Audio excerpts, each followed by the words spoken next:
ماں باپ کو مارنا، ہمت کیسے پڑتی ہے ہاتھ اٹھانے کی ماں باپ کے اوپر؟ یہ وہی ماں ہے جب سردیوں میں ہم اور آپ بچپن میں جب اتنے سے تھے پیشاب کر دیتے تھے تو بستر گیلا ہو جاتا تھا، بستر پر میری ماں خود لیٹتی تھی، سوکھے پر ہم کو لٹاتی تھی۔ یہ جو آپ بیٹھے ہوئے ہیں نا، یہ ہم اپنی ماؤں کی وجہ سے بیٹھے ہوئے ہیں۔ سوکھے پر ہم لیٹتے تھے، گیلے پیشاب پر ہماری ماں لیٹ جایا کرتی تھی کہ میرا بچہ آرام سے سوئے گا سوکھے پہ لیٹ کر۔ اور اس ماں باپ کو آج ہم ذرا بڑے ہو گئے ہیں، ہمارے اندر طاقت ہو گئی ہے، اب اس ماں باپ کو، وہ ماں باپ ہمارے گھر میں کوئی اہمیت نہیں رکھتے، کوئی ویلیو نہیں ہمارے ماں باپ کی ہمارے گھر کے اندر۔ میں آج بیان بالکل نہیں کروں گا، میں ختم کر رہا ہوں میں آپ کے سامنے، لیکن میں آپ سب نوجوان میں سے، یہاں کتنے نوجوان ہیں جن کے ماں باپ زندہ ہیں، جن کے دونوں ماں باپ زندہ ہیں، ذرا وہ ہاتھ اٹھائیں۔ ارے ماشاءاللہ، یہ تو بہت خوش نصیب لوگ بیٹھے ہوئے ہیں جن کے دونوں ماں باپ زندہ ہیں۔ اچھا وہ لوگ ہاتھ اٹھائیں جن میں سے کسی کوئی ایک زندہ ہے، ماں زندہ ہے یا باپ زندہ ہے؟ چلیے یہ ذرا تعداد کم ہے۔ میری دلی دعا ہے جن کے دونوں ماں باپ زندہ ہیں، اللہ تعالیٰ ان کے ماں باپ کی عمروں میں برکت دے دے، آمین بول دیا کیجئے۔ اور جن کی ایک زندہ ہیں اور ایک جا چکے ہیں، اللہ ان کو جنت میں بہترین ٹھکانہ دے، اور جو زمین پہ موجود ہیں ماں ہوں یا باپ ہوں، اللہ ان کو صحت و تندرستی کے ساتھ باقی رکھے۔ بھائی بہت بڑی چیز ہے، بڑے خوش نصیب ہیں آپ لوگ کہ آپ میں سے ماں بھی زندہ ہے، باپ بھی زندہ ہے۔ اور اگر کسی نے گستاخی کی ہے یہاں بیٹھے ہوئے مجمع میں سے کسی نے، تو جائیں اپنے ماں باپ کے پاس آج رات میں ہی، اگر ماں سو رہی ہوگی تو جا کر اس کا پیر پکڑ لیجئے گا اور ڈھونڈیے گا، جنت نہیں ملے گی آپ کو اس کے قدموں کے اندر، اس کے تلووں میں ہی آپ کو آپ کی جنت وہیں اس بڑھیا کے قدموں میں ہوگی۔ بوڑھے کے پیر پکڑ لیجئے گا ابا کے جا کر کہ اب تک تو میں گستاخی کر رہا تھا آپ کے ساتھ، اب آئندہ نہیں کروں گا۔ اور آخری بات بتا رہا ہوں، آخری بات پر میں ہٹ جاؤں گا یہاں سے آپ کے سامنے۔ ایک آدمی سعودی عرب گیا نوکری کرنے کے لیے، سعودی عرب گیا نوکری کرنے کے لیے، ماں باپ گاؤں میں تھے، ماں باپ نے شادی کر دی اس کی، لڑکے کی، اپنے پڑھا لکھا لڑکا تھا، انجینئر بن گیا تھا، سچی بات بتا رہا ہوں میں آپ کو، انجینئر بنا دیا ماں باپ نے لڑکے کو، اور شہر کے ایک پیسے والے گھر میں شادی بھی کروا دی۔ شادی کر دینے کے بعد لڑکا اپنی بیوی کو ماں باپ کے گھر میں رکھنے لگا۔ کچھ دن کے بعد بیوی کہنے لگی، بھائی ان بڑھیا بڈھوں کے ساتھ میرا دل نہیں لگتا ہے، تم ایسا کرو ایک دوسرا گھر کرائے پر لو۔ یہ گھر گھر کی کہانی ہے، ہر گھر کی کہانی ہے یہ، ہمارا دل نہیں لگتا اس میں، تم ایسا کرو دوسرا گھر لے کے رہو۔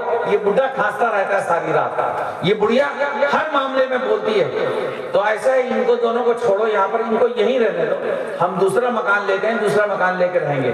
تو لڑکے نے آ کے باپ سے پوچھا، ابا میری بیوی کہہ رہی ہے ہم لوگ دوسرا مکان لے کر رہ رہے ہیں۔ باپ نے کہا ہاں بیٹے چلے جاؤ، جہاں بہو کہہ رہی ہے، جہاں اس کی خوشی ہے وہاں جا کر تم لے لو مکان۔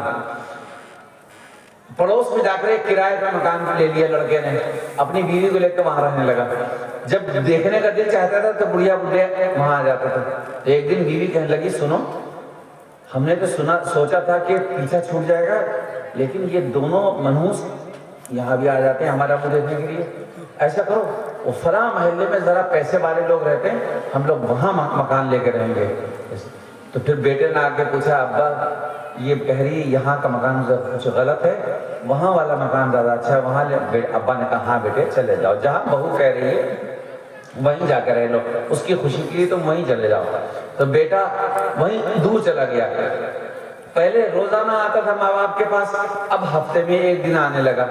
پھر کچھ دن کے بعد بیوی کہنے لگی، بھائی دیکھو ہم تو بھائی پیسے والے لوگ ہیں، یہ سوسائٹی ہمارے لیے ٹھیک نہیں لگ رہی ہے، ایسا ہے کہ ہم لوگ شہر میں جا کے رہیں گے، فلاں شہر میں جا کے رہیں گے۔ تو یہ گاؤں چھوڑ دیا انہوں نے، علاقہ چھوڑ دیا، شہر میں جا کے رہنے لگے۔ تو پھر بیٹے نے آ کے پوچھا، ابا یہ شہر میں جا کے رہنے کے لیے کہہ رہی ہے، اس کا دل نہیں لگ رہا ہے یہاں پر۔ انہوں نے کہا ٹھیک ہے بیٹے، اگر بہو کا دل نہیں لگ رہا ہے کوئی بات نہیں، تم دونوں شہر میں رہ لو جا کر، کبھی کبھی ہم لوگ بھی آ جایا کریں گے شہر میں۔ شہر میں جا کر رہنے لگے۔ پھر اتفاق سے جگہ نکلی سعودی عرب میں، مکے ہی کے اندر ایک بلڈنگ بن رہی تھی، وہاں انجینئر کی ضرورت پڑی، اس آدمی کو نوکری مل گئی لڑکے کو۔ یہ آیا اپنے باپ کے پاس، ماں کے پاس، ابا اماں مجھے نوکری مل گئی مکے کے اندر، میں وہاں نوکری کرنے کے لیے جا رہا ہوں۔ کہا بیٹا بڑی مبارک جگہ ہے، چلے جاؤ، وہاں بہو بھی خوش رہے گی، تم بھی خوش رہو گے، اور اللہ ہو سکتا ہے تم کو حج کا، عمرے کا، اس سب چیزوں کا موقع بھی دے دے جب تم وہاں رہو گے۔ تو بڑی دعاؤں کے ساتھ ماں باپ نے رخصت کر دیا، اور یہ لوگ یہاں آ گئے سعودی عرب میں۔ سعودی عرب میں آ کے رہنے لگے، 13 سال ہو گئے۔ 13 سال میں یہ نالائق لڑکا ایک بار بھی اپنے ماں باپ سے ملنے نہیں آیا سعودی عرب۔ جب بھی اٹھ کے کھڑا ہوتا جانے کے لیے، یہ نالائق بیوی کھڑی ہو جاتی، کہاں جا رہے ہو؟ بہت خرچہ ہوگا، بیٹھ جاؤ، یہیں رہو، کہیں جانے کی ضرورت نہیں۔ یہ پھر چپ چاپ بیٹھ جاتا ہے۔ تقریباً 13 سال گزرنے کے بعد ایک دن کعبے کے سامنے بیٹھا اور رو رہا تھا۔ کسی اللہ والے نے دیکھا، کہا کیا بات ہے بھائی، کیوں رو رہے ہو تم؟ کہا 13 سال ہو گئے ہیں مجھے، اور میں یہاں کعبے کا طواف کرتا ہوں، دعائیں مانگتا ہوں، لیکن دل ہے اندر سے بے چین ہے، بے قرار ہے، اور ایسا لگتا ہے کہ اللہ کو میری یہ حاضری قبول نہیں ہو رہی ہے۔ تو انہوں نے دیکھتے ہی کہا یہ بتاؤ تمہارے پیچھے کس کو چھوڑ کر آیا ہو؟ کہا چھوڑ کر 13 سال پہلے ایک بوڑھی ماں تھی، ایک بوڑھا باپ تھا، ان دونوں کو چھوڑ کر میں یہاں آیا ہوں۔ ان 13 سالوں میں تم نے کبھی ان کی خبر لی، ان بوڑھے ماں باپ کی؟ کہنے جب بھی جانے کو کھڑا ہوتا تیار ہوتا ہوں، بیوی روک لیتی ہے تو جانے کی ہمت نہیں پڑتی اس کی وجہ سے۔ تو ان اللہ والے نے یہ کہا، بزرگ نے کہا کہ فوراً جاؤ اور اپنے ماں باپ کی خبر لے کر آؤ، پھر دوبارہ آ کر پھر کعبے کے سامنے دعا مانگنا، پھر اپنی بیوی کی کیفیت بتانا تم۔ اب اس نے اپنا سامان پیک کیا، وہ آ گئی۔ کہاں جا رہے ہو؟ بھائی میں ہندوستان جا رہا ہوں اپنے ماں باپ سے ملنے کے لیے، اور اگر تو اب کی بولی تو جوتے اور چپلوں سے تیرا سر پھاڑ دوں گا میں۔ اب بولیں گی نہیں بالکل بھی۔ جو جملہ آج بولا ہے یہ بہت پہلے بول دینا چاہیے تھا، مگر آج بولا ہے۔ اب اس نے اپنا سامان تیار کیا شوہر نے، اور یہ ہندوستان آیا۔ ہندوستان آنے کے بعد اپنے ہاتھ میں سامان اٹھایا، اپنے ماں باپ کے لیے تحفے خریدے اس نے، اور اپنے گاؤں میں پہنچا۔ رات کے وقت ایک بچہ مل گیا اس کو، گلی میں جاتا ہوا، گلی سے پوچھا، گلی میں بچے سے پوچھا، ارے بھائی یہاں فلاں محلے میں فلاں گلی میں ایک بوڑھے ماں باپ، بڑھیا بوڑھے رہتے تھے، ان کا نام یہ تھا۔ تو لڑکا کہنے لگا، چھوٹا بچہ، کہ بھائی تم کون ہو؟ کہیں بھائی تم یہ تو بتاؤ وہ کہاں رہتے ہیں؟ بھائی وہ بڈھا تو بہت دن پہلے مر گیا ہے، 4-5 سال ہو گئے، بڈھا تو ختم ہو چکا۔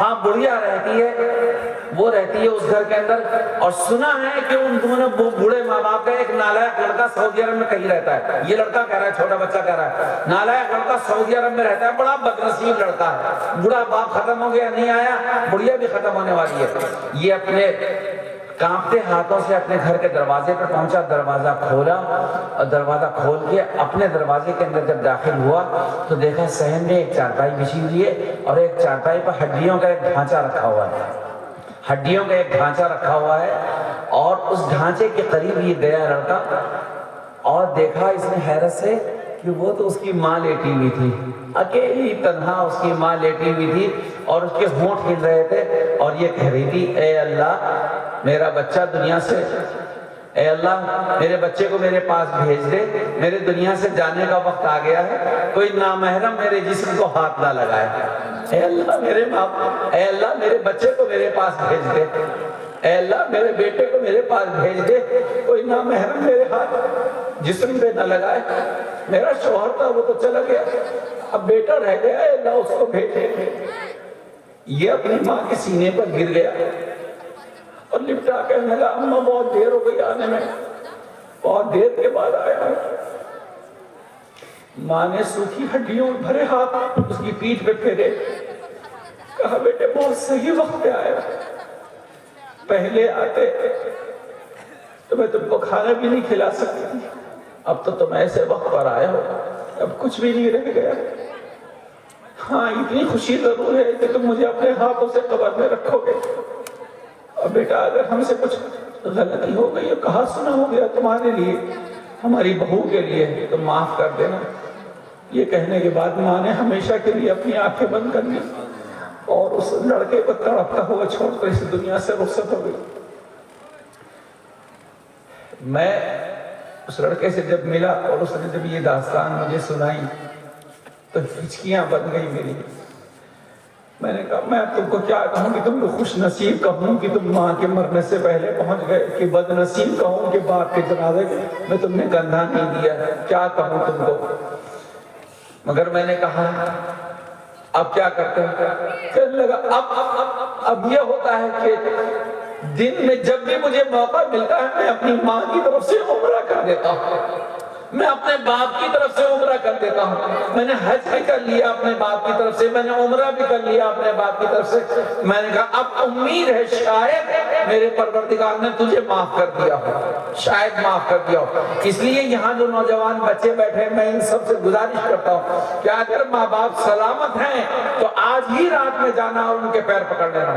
آج تو مجھے قرآن کے اوپر تقریر کرنی چاہیے تھی، قرآن کے اوپر بیان کرنا چاہیے تھا، مگر میں نے قرآن کے اوپر بیان نہیں کیا، میں نے ماں باپ کے اوپر بیان کیا، کیونکہ ماں باپ کی طرف سے میرے دل پہ بڑی ٹھیس پہنچی ہوئی ہے، بڑا درد ہے دل میں، اور یہاں بھی میں دل سے دعا دے رہا ہوں اتنی رات گئے کہ اگر کوئی ماں باپ سلامت ہیں تو اللہ ان کو سلامت رکھے، اور اگر دنیا سے جا چکے ہیں تو میرے آپ کے ماں باپ کو اللہ تعالیٰ اپنی جنت میں بہترین ٹھکانہ دے دے۔ وآخر دعوانا الحمدللہ رب العالمین۔